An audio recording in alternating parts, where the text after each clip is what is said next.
ইউনিটটা ভালো চলছে, টিমটা ভালো চলছে, তার কারণ আছে। কি কারণ?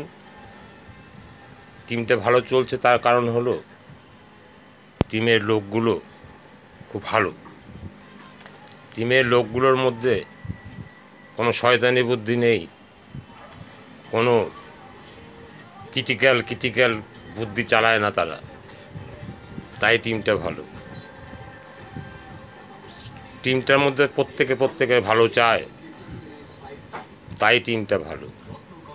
টিমের মধ্যে কোনো ঘাবলা নেই, তাই টিমটা ভালো, তাই ইউনিটটা ভালো চলছে, কালেকশান ভালো আসছে এবং আসবে, এবং প্রোডাক্ট সেল হলে প্রোডাক্ট ভালো সেল হচ্ছে, আরও হবে।